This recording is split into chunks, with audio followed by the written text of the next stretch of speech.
Hey friends, thanks so much for all the support from patrons and members of the channel.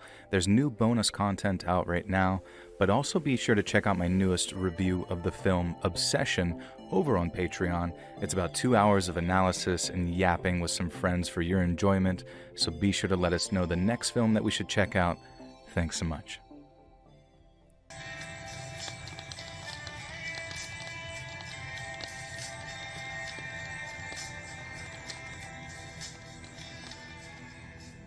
I'm a very average, normal-looking girl, I'd say.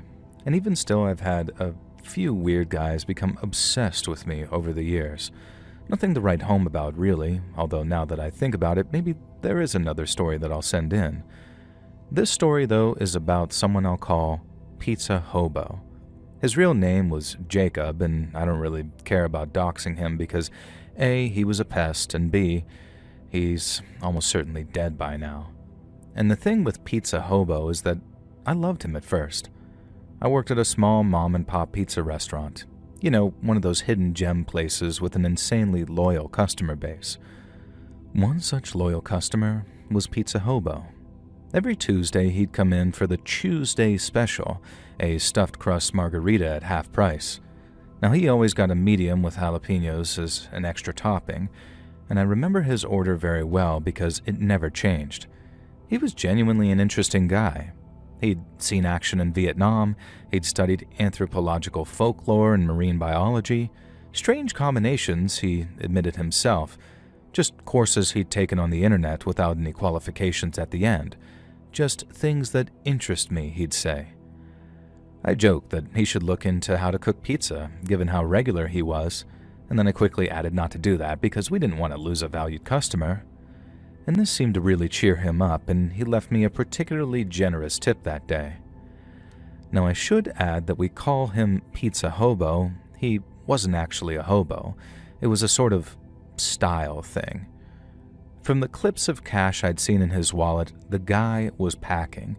He certainly wasn't homeless, but he dressed like a homeless person, and I kind of wondered if he was one of those millionaires who got so rich that they just dressed like they couldn't even give two hoots. And I think I'd probably be one of those guys too. I never missed a shift in the 4 years that I worked at this pizza place. But one week I had some issues that, well, let's just say that it really wouldn't have been great to come into work. In fact, I didn't make it in until my Monday shift the following week.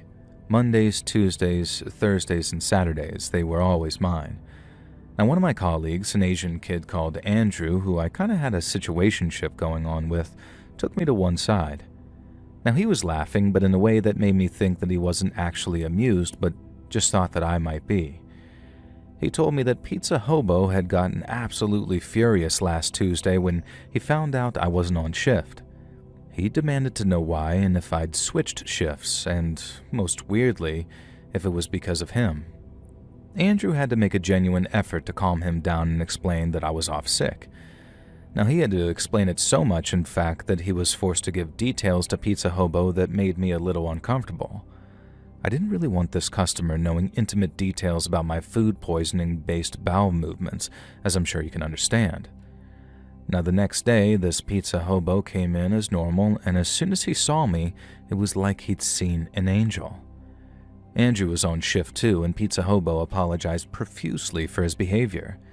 He explained that a few years ago, there had been an incident where a service worker he considered a friend had secretly been uncomfortable with his friendliness and had left the job entirely to avoid him. Now, he seemed so sad about that, but it was a little weird, right? Either the girl in question was kind of nuts or there was more to the story. You really don't leave your entire job because a customer being friendly makes you uncomfortable, especially not any time in the last 10 years. Now, things continue as normal with this guy for a while, but I spoke to the manager and Andrew and made sure that Andrew could always be on the Tuesday shift with me too, just in case there was something I wanted him to witness. The manager assured us that the Pizza Hobo was almost certainly harmless, but there was no reason not to be careful. A few months later, my grandma got sick. Nothing serious, it was gallstones, but she was in surgery during my shift, and the manager let me make an exception and keep my cell phone on me, usually a big no-no, so I could just keep an eye out for a call. Now, just after Pizza Hobo had been and gone, I got the call. Before I was even out the restaurant door, I could hear the crackly, broken-up voice of Dad saying that Grandma was fine. The restaurant itself was a bit of a blind spot, so I had to step outside to hear him actually. And that's when I noticed that Pizza Hobo had his back to me in the alleyway a few stores down from ours, and he was dumping the entire pizza that he just bought into the dumpster. Now, it wasn't the case that he'd somehow scarfed it down. As he tossed it in there, the box came open and I saw the pizza spill out. Now, I told Dad that I'd speak to him later, not wanting Pizza Hobo to know that I'd seen him, and then went inside and told Andrew what had gone on. Now, my idea was that maybe that guy had just decided that he wasn't hungry that day, although throwing the entire pizza in the trash was a little extreme. Andrew was a little more suspicious. He decided to wait an hour every Tuesday after Pizza Hobo had left and check the dumpster, as it belonged to a Turkish restaurant, I believe. Now, every single week he'd been tossing the pizza away. Now, this could really mean only one thing. This guy was visiting the store to talk to me, and I tried to convince myself that it was harmless, but Andrew was certain that there was clearly more to it. He decided to tell the manager everything, who agreed that this was definitely a very weird situation, but at the end of the day, we were getting the guy's money, and unless he did anything strange to me, it was up to him what he did with his pizza. Now, that evening, the area manager, Chris, happened to be visiting the store. He asked if we had any security footage of this guy, which, of course, we had plenty. We showed the area manager this guy, and his face went completely white. He recognized him. A fair bit older and more disheveled, of course, but he had a story to tell us that sounded eerily familiar. After 2 years, 2 whole years, Pizza Hobo began to act creepy with an employee that he'd been friendly with for a long time. The area manager was the local store manager at the time and remembered it vividly. This guy spent over 2 years gaining this woman's trust, and then one day he started following her home. Now, the worst part was, back then, this didn't legally count as stalking. Now, he defended himself by saying his own house was on the same route, which it was, and the fact that he spent an hour smoking Camels outside the employee's house, well, that was just because it was the most well-lit area on the route, quote-unquote, and there was nothing the cops could or really would do. And to the point that it was almost seemingly that they were protecting Pizza Hobo, maybe because he was a veteran or something, who knows. The employee, whose name was Molly, was refused a restraining order, and eventually she just left her job, broke her lease, and moved somewhere that this Pizza Hobo couldn't find her. Now, we did the quackalations. It was coming up on 2 years since Pizza Hobo had befriended me, and the hair stood up on the back of my neck. I just knew that I was going to be the next Molly. But what should I do? It didn't sound like there was any legal recourse, willingly or not. Well, thankfully, the area manager had an offer I really couldn't refuse. The pizza restaurant was opening a 3rd joint in the next town over. Now, how would I like to be junior shift manager over there? And of course, I took it. I had a bunch of savings put back, and I was living with my parents, so I could afford to move to a new city.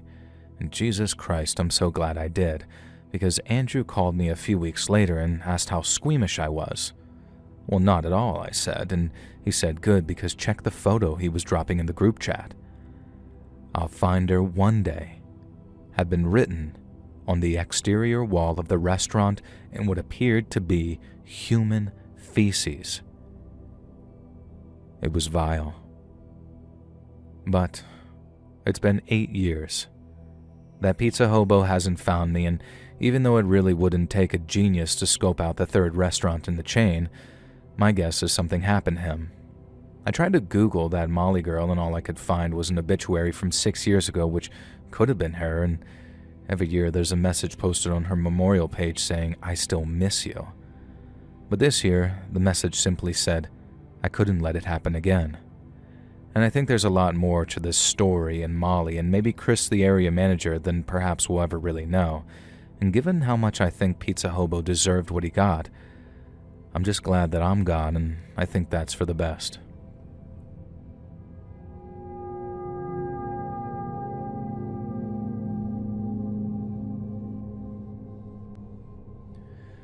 Now, I'm sure you've been in high school, Joel, being the virile young man you grew into, but Jesus Christ, young love is more like torture, especially when you're all naive teens and people won't believe that sometimes girls genuinely are completely oblivious to the hidden, mysterious feeling that their male friends have for them.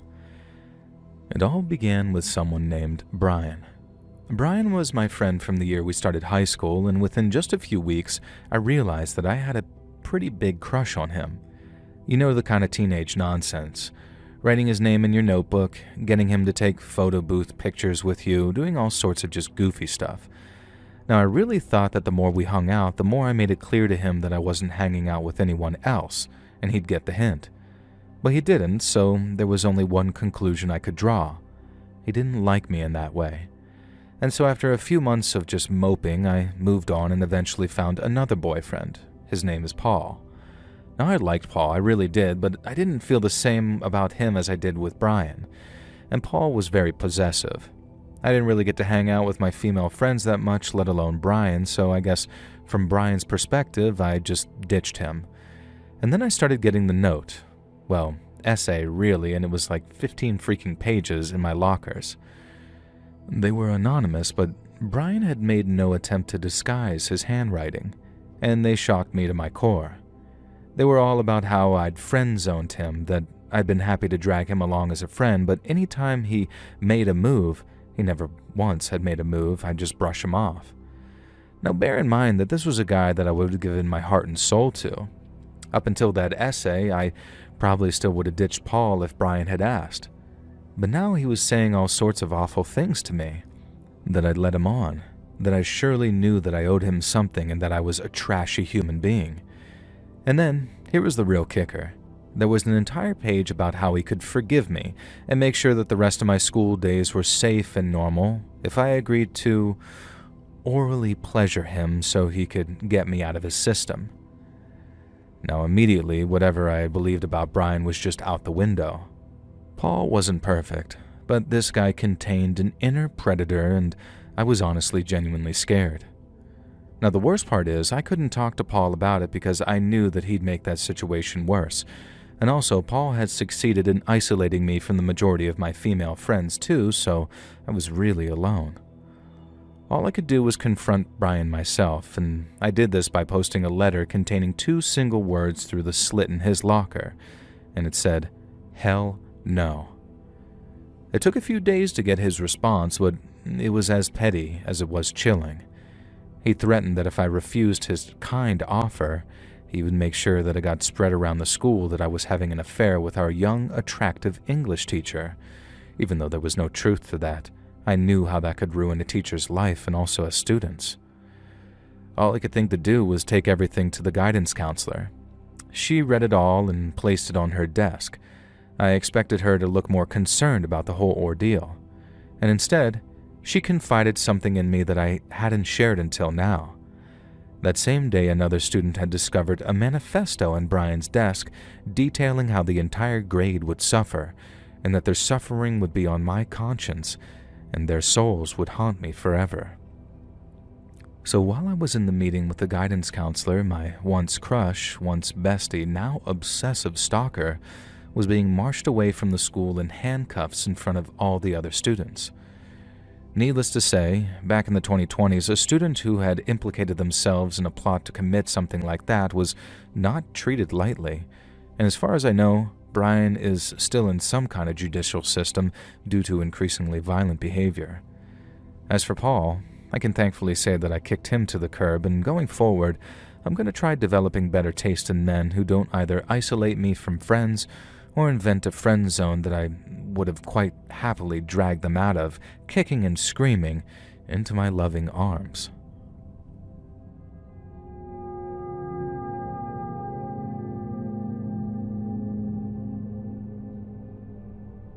Did you know that girls can rot max too? They can be as gross, if not grosser, than dudes, and there's something about a stinky girl that takes things to the next level. And one of those girls developed a major crush on me as soon as I started college. Now, her hygiene was abysmal. Her face was covered in acne sores, and she washed her hair so infrequently that you could regularly smell it. She was one of the first late 2000s internet kids who thought being a total C-word was the coolest thing you can possibly be. The more unpleasant this girl could be, let's call her Izzy for the sake of the story, then the worse she'd get. I remember one time she'd bragged to a bunch of us about how in elementary school she'd persuaded a Down syndrome girl to smash her face against the wall because it would fix her. Even worse, some of her weird incel acolytes laughed along with her. I'm pretty sure I would have gotten a regular tongue whipping from Izzy if she didn't, and I hate to say this, want to jump my bones.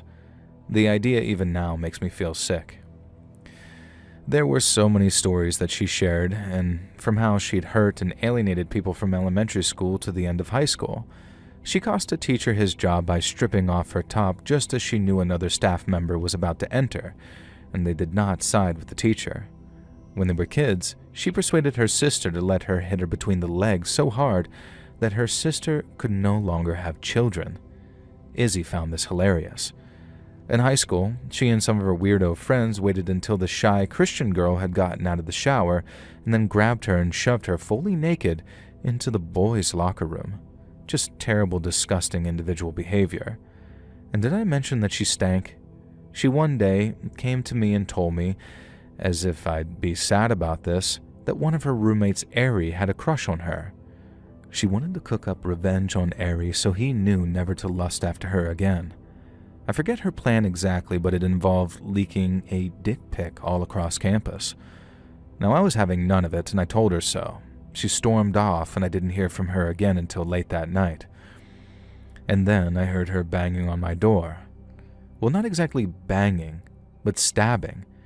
She was stabbing at my door with a knife, crying, saying we were destined to be together, and how could I do this to her? That we'd always been together. I pointed out that we'd never even dated and I had zero interest in doing so. And the next day I reported everything to campus security and various other authorities, and I was told that actually I didn't need to worry about it. Izzy was already being expelled at the end of the semester in just a week for not having attended a single lecture in the 2 semesters of junior year. Impressive.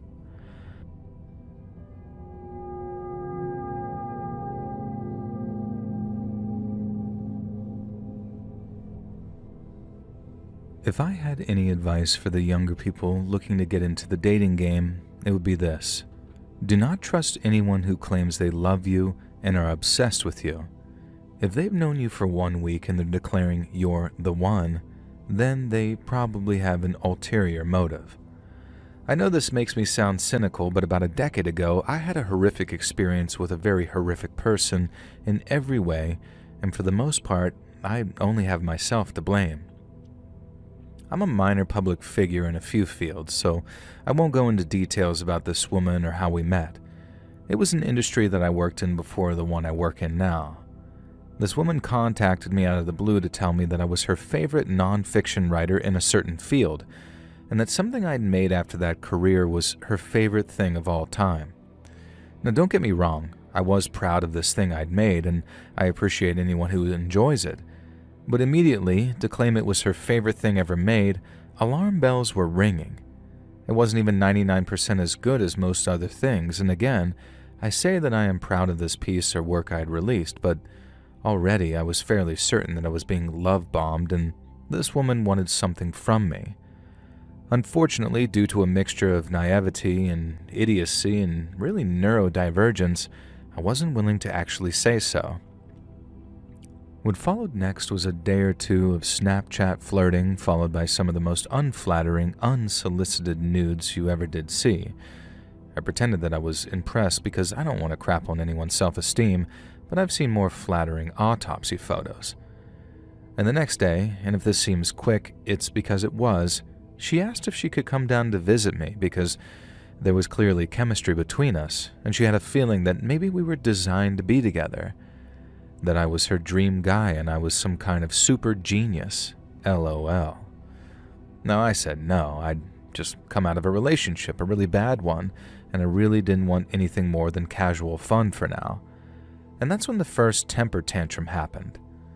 Suddenly, I'd be making her feel like a lady of ill repute if I'd seen nudes of her without then allowing her to come and visit and at least see how things worked out. And I was so taken aback by this logic. Like, literally, how am I supposed to just give everything to you because you just showed yourself to me unsolicited?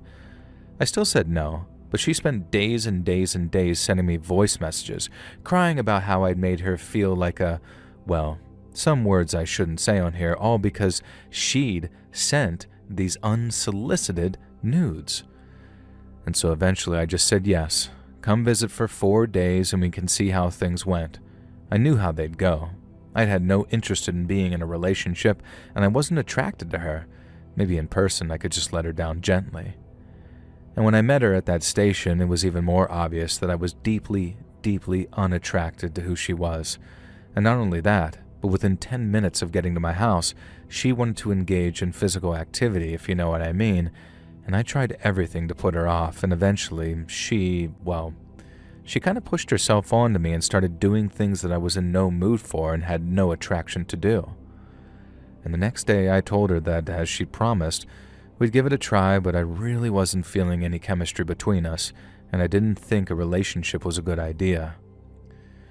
Cue tantrum number 2.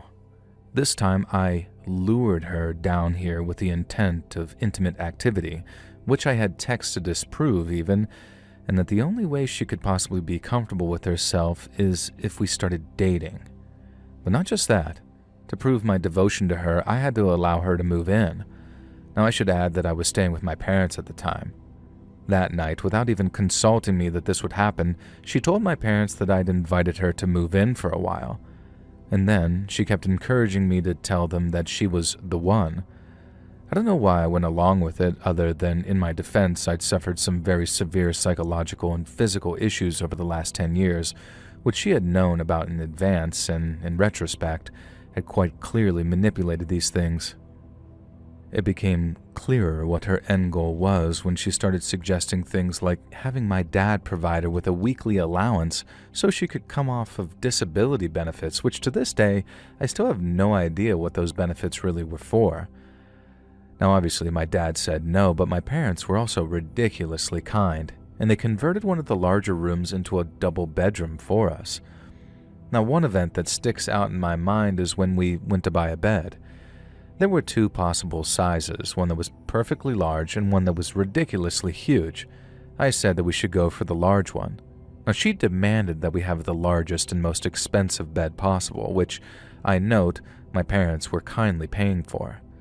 Now from the start, if I didn't want to engage in certain activities with her, she'd throw a tantrum, saying I was making her feel undesirable and that I had to let her do things to me that I really, really didn't want to, and she'd feel unwanted.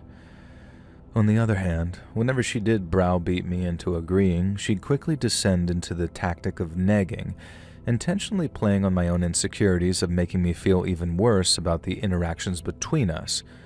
And I took to avoiding her as much as I could.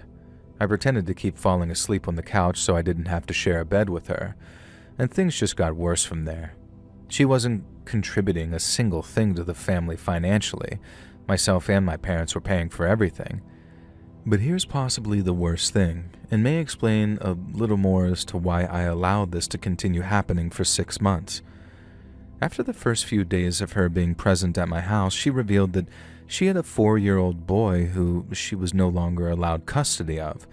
And when I expressed the fact that I wasn't particularly happy with having this fact hidden from me, and wasn't emotionally prepared to be in a relationship with someone who had a child, under extremely complicated circumstances no less, she said something that chilled me to the bone. She said that if her son ruined her chances at happiness again, she had no idea what she might do to him, that any subsequent actions would be my doing. She would use this for the duration of the relationship, that if we weren't together and if she didn't get what she wanted, then her son could be at risk. Eventually, I traveled to another part of the country and met her son, who was living with his father and stepmother, and it was pretty clear that she wasn't allowed unsupervised visits with her son, and so her threats had been somewhat empty. This was the same trip where she invited her disgusting mom with orange hair to come stay with us for Christmas. I was taken aback and said that perhaps this was something we should discuss with my parents first. Her response? They'd be fine with it, and needless to say, they were not. Things came to a head a month later. It turned out that she'd been using my mom's expensive shampoo and cosmetics without even asking, and that was the final straw. We told her that having a fourth person living in the house, contributing nothing to groceries, rent, household items, etc., while spending literally thousands of dollars on herself, wasn't really feasible. And the next day, she decided that she should go back and stay with her mom for a while.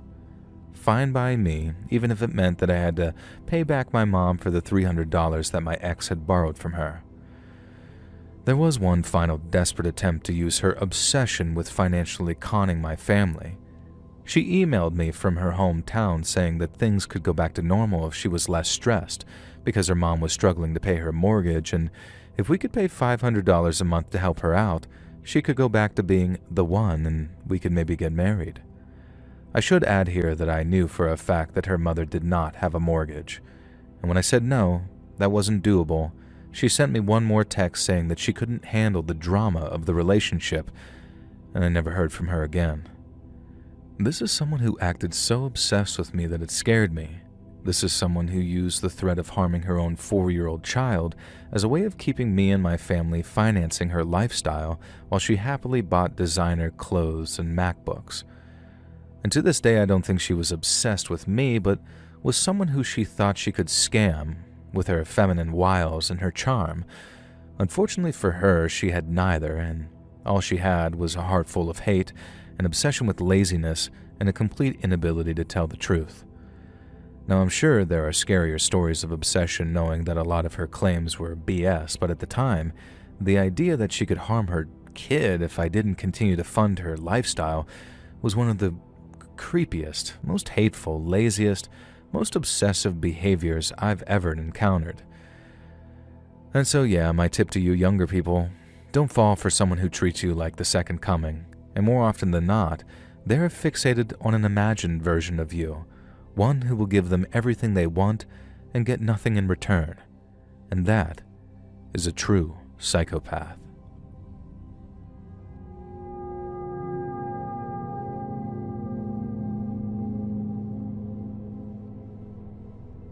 I won't name the office or its functionality, but I've been working there for around 4 months when I started to notice undue attention from the boss. It's hard to explain. It was just like he looked at me more than he did the others. And then, the emails started. They were anonymous, but sent from the company internal network, something that only a few people are able to do. They described me as angelic, perfect, my body divine, etc. Now, for one, this is absolutely not true, and secondly, obviously not appropriate. Every time I checked my emails, I felt a spike of panic as a new anonymous love note appeared. It ramped up even further when my car was in the shop and I was forced to walk the 3 blocks from the office to my apartment. I could hear someone following me. I know I could. Heavy-set, shallow breathing, just like the boss, but whenever I turned, I never caught a stalker. Now, I scurried forward a bit and ducked into an alley, certain that nobody had seen me. A figure burst into that alley, and they were heavy-set and heavy-breathing all right, but it wasn't the boss. It was his direct assistant, Jan. Now, what the hell, I thought to myself. I asked Jan if she was okay and if she needed help with anything, and she went full-on Karen on steroids. I was absolutely blasted with shrieks and accusations and yells about how I knew what I'd done. Then she grabbed me, uncomfortably by the breasts of all places, and dragged me into the alley. She said that it was such a tease at work, so maybe she'll leave me stripped and exposed for everyone to find and have their way with me. I was screaming, crying, shaking, and calling for help. I barely even noticed Jan, and I certainly was not a tease at work. I have a husband, for one thing. Jan began to tear at my clothes, trying to expose me, and I managed a vicious rake of my nails down her face. And then I heard it. The blissful sound of a police siren and a flashlight. It didn't take the officers long to work out what was going on, and once I explained my story, as little sense as it even made to me in the moment, Jan was soon in handcuffs. The next day at work was full of gossip. It appears that Jan had been the one who thought that I was teasing her, and on her work PC they found numerous fanfics about me and her, all in an inappropriate nature, and it was as if she couldn't discern these fictions from reality. And the boss told me that he'd been keeping an eye on Jan to see how she behaved towards me because he suspected her of driving out another female hire but couldn't be completely sure. It was a relief to know that he wasn't constantly staring at me anyway. I guess sometimes the obsessive and the perverts are the least likely suspects.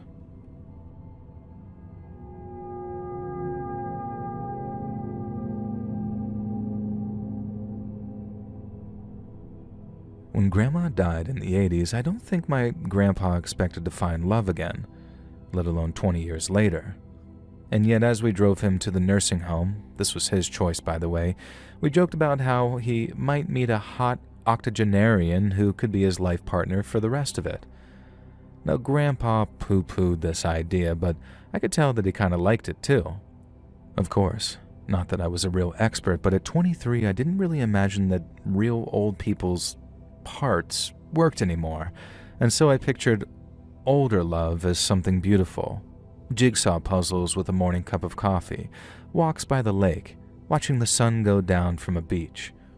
And you know what? That's exactly what Grandpa found with Edith Beaton. I saw her giving him the eye on the day he moved in. After we'd unpacked Grandpa's meager belongings, I was in the rec room making Grandpa and Dad a drink. Edith sidled up to me, introduced herself, and told me that my grandpa was a bit of a dish, wasn't he? I laughed, blushing a little, because what do you say to that about your own family member? Instead, I changed the subject to try selling him to her as a friend and companion. He was smart, funny, well-read, and hadn't come to the nursing home to just give up on life. Now, these all seemed to be the right things to say to Edith. Her eyes lit up at the idea of Grandpa wanting a new lease on life, and she told me that what she'd been looking for, too. I promised that I'd introduce them over dinner, and I did. Now, it was soon clear that they would become fast friends. The residents were encouraged to communicate with their family via letter or email rather than telephone, to keep their minds sharp, so for the first few weeks we received gushing, almost teenage messages from Grandpa about his time with Edith. They had soon become the nursing home's trivia night champions, and they'd lost entire days to walks around the lakes and the grounds, and they even shared a kiss or two as the sun went down. Then, Grandpa's emails changed. They became, well, creepy, to put it in the best way that I can. Instead of the paragraphs of gushing text that he'd send us, we'd started receiving emails of one sentence that said things like, "There's something wrong with this place. I see a shadow at the door. She scratches in the night." Naturally, we reached out to the nursing home, and Grandpa's mental faculties had always been sharp as a knife, but this screamed dementia. They called us all in for a meeting with him, and we discussed the emails. Grandpa explained that he was having night terrors and was deeply apologetic, but that the only way he seemed to be able to break out of them was to email the people he loved and snap himself back to reality.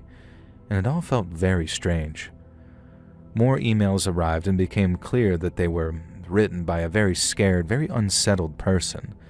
They spoke of a spirit that roamed the halls, searching for its next victim.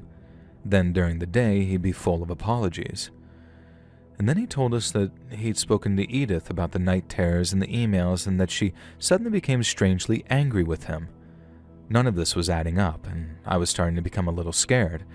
And so I booked an appointment with the head of the nursing home by myself without telling my parents or Grandpa, making sure that it fell on a day when he was part of a residential day trip. I didn't get many answers from the head nurse, but the lack of answers told me plenty. Whenever I mentioned Edith, there was sort of a wince or a cringe, and so I started grilling Grandpa. Grandpa wasn't the first man Edith had befriended, and Grandpa wasn't the first man who, upon befriending her, had started sending strange correspondence. In the end, that guy who'd been with Edith, his family, had transferred him from that nursing home, although they were unsure why. And it was just chalked up to some coincidence, but now Edith was involved in both of these events. And so I began to ask about their night staff, and it turned out that they were severely short-staffed at night. and so if something were to happen, it might actually get overlooked. Now, I was starting to get an idea, a narrative really, and it took quite a bit of persuading to let the head nurse allow me to stay overnight in an empty residential room, but it's truly amazing how far dollary dues will go. I wanted to test my theory. Now, sure enough, around midnight, as I crept into the corridor that housed Grandpa's room, there was no staff to be seen. But there was instead a person stood outside of Grandpa's room. This person was running her fingernails slowly down the door, no doubt the scratching that Grandpa had heard. She was dressed in this nightgown, and I could tell immediately that that was Edith. I bumped against something and almost let out a yell, expecting Edith to turn and spot me, but instead she reacted differently. She burst the door open to Grandpa's room, which of course wasn't allowed to be locked from the inside. I could hear him screaming within the darkness, and it took me a minute or two to reach the room and slap the light on. Now by this time Edith had stripped her gown off completely, and I was horrified to see that her naked body was now slathered in some type of oil. I'm so tired of waiting, she was screaming at my grandpa, "Take me, take me." I was mortified. What could I do? All I could do was tackle that slimy, naked old lady off of my grandpa before he had a heart attack. Now, it was really a tragic tale, if I'm being honest. Edith had some form of dementia. They called it sundowning, and as night fell, the kind-loving Edith essentially became some crazy 84-year-old witch with Grandpa as her pent-up target. Now, sadly, Edith had to be transferred to a more secure unit where she could receive the treatment she required, and there was far too much danger of developing an obsession with another patient, even if they managed to cure her of this fixation on my grandpa. And so, my poor grandfather lost the best friend he'd had since Grandma, but like he said the next day, there were new residents all the time. Maybe one day there'd be a new Edith who didn't turn into a nymphomaniac witch when the sun went down, and that sounded like an altogether more promising friendship.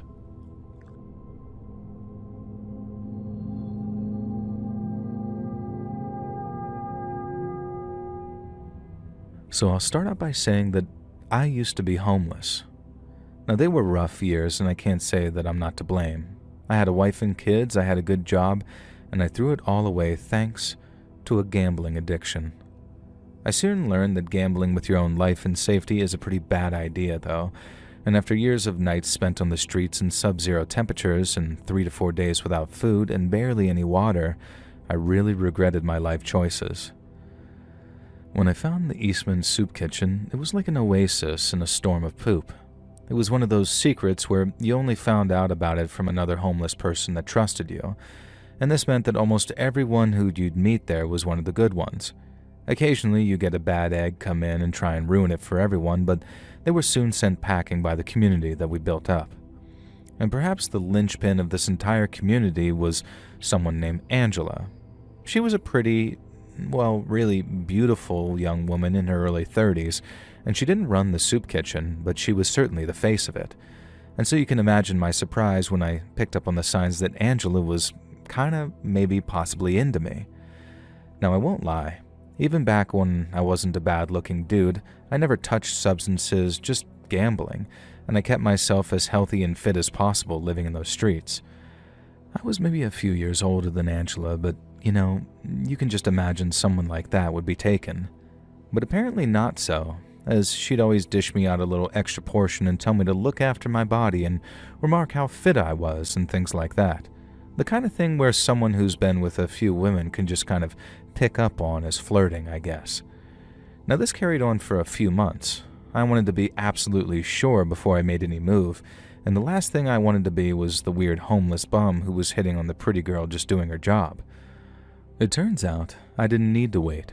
Angela approached me, only it wasn't quite the romantic movie moment that I'd been picturing. I was staying at a homeless shelter at the time, one of the very rare instances where I'd been able to get in, and I get this message, right, saying that my wife is downstairs and she'd forgiven me, and she's here to bring me home. Now, I knew 100% that this was not my actual wife because we were divorced and she'd remarried, and so I went downstairs with the most burning curiosity, as you can imagine. Now picture my surprise when it was Angela standing there, who then rushed into an embrace, planted a kiss on my lips, and then told me it was time to come home. Now the guy at the front desk quickly looked through my file and remarked that I'd registered as single, and he said that he was just doing his job, but he had to check that everything was kosher here. And I mean, it was pretty odd, but I was hardly going to say no. Angela isn't my wife, and if she wanted to bring me home and play at marriage as our first step, well, let's just say that it had been a while and I wasn't really thinking with my brain. We drove back to Angela's place in silence, and every time I tried to ask her what was up, she'd just make a sort of shush sound and give me this knowing smile. Now, the first thing we were doing, she said, was having a drink, and she had the most amazing blend of tea she wanted me to try. Now, I wasn't arguing with that either. It did smell and taste amazing, and I remember thinking that even as I felt myself drifting under, like the time that I'd taken anesthetic for the injury that crippled my work, I remember thinking what a waste of tea as I fell to the side and spilling that liquid onto the carpet. And the next thing, I woke up in a basement with the most painful pinching on my pectoral muscles I could ever imagine. Now, as a homeless person, you're trained to wake up as quickly as possible, and I forced myself to do so, and that's how I discovered so quickly that my chest was hooked up to some type of clamp or car battery. I was naked, and Angela sat in a chair opposite me, still sipping her drink and still smiling gently. I opened my mouth to speak, to ask Angela what was going on, but before I could even get a word out, she shocks me, sending searing electrical current through my body. I waited, and then I tried again. Another shock, and then another. And then blissfully, Angela said that was enough, that she didn't want to injure my beautiful body. She just wanted to shock me into remembering again. Remembering what? I asked. Another shock. I stayed quiet. She told me I was meant to remember who I am. But I knew who I was, and Jesus Christ, sometimes I wish I didn't. I'd effed up my entire life. I'd ruined my relationship with my wife and kids and my parents, and a part of me wished that Angela could just fry me into being a different person. Now, who am I asked again. Angela's hand hovered over that battery and then stopped. She told me I was Patrick. She was right. That was my name. Patrick McKirk. I told her so. Another shock, and this time longer and stronger. She began to scream at me about this McKirk nonsense, that I shouldn't lie. I was Patrick Carson, husband to Angela Carson. Her husband, killed in a hit-and-run 3 years ago, who 3 years later would look like me, just like me. And somehow, his spirit had possessed me. She told me that if it was a car that killed me, then a car battery could bring me back. I told her it didn't work like that, not at all. Electricity as reincarnation is the subject of science fiction. And the shock was so strong this time and went on for so long that I screamed and soiled myself. Angela chastised me, then headed upstairs to acquire some cleaning materials. Now, I waited no time in trying to take my chance. I used all my strength not to snap the rope that I was tied with, but to break apart the wooden chair that she'd mistakenly used on which to seat me. And it worked like a charm. The first thing I did was unclip the electrodes from my chest, and then I grabbed the hefty car battery. I needed something as a weapon, and I hid under the basement stairs and waited for Angela to descend. I felt terrible, absolutely terrible for doing this, but trying to hold back my swing, I hit her square in the side of the head with that car battery. Angela crumpled to the ground, and I was out of that house and running down the street, blood streaming from my chest, asking for help. Eventually, I was stopped by a cop car and taken to the station, and I told them everything. The cops looked into Angela, and everything I said rang true, and the next step was to go and pay her a visit. Unfortunately, this is where things take a sudden and terrifying turn. Angela was gone. Hastily packaged luggage had been thrown together, and that had disappeared too. This was 8 years ago now, and I've never heard from her since, not directly anyway, but sometimes I get a spam email or catch a sight of a hoodie-wearing figure ducking down an alley. But I have to wonder, Has Angela broken free of her delusions, or has she moved on? Or is she still obsessed with the idea that I am somehow possessed by the spirit of her dead husband? Do I even really want to know?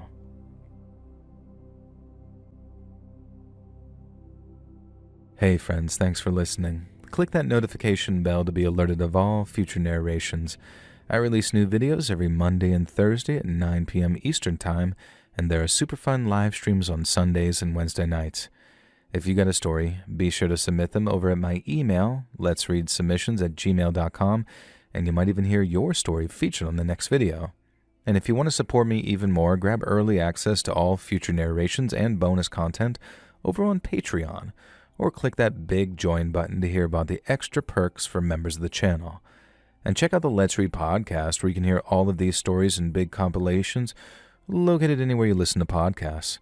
And I also have a true crime channel called Saturn Soul. All links in the description below.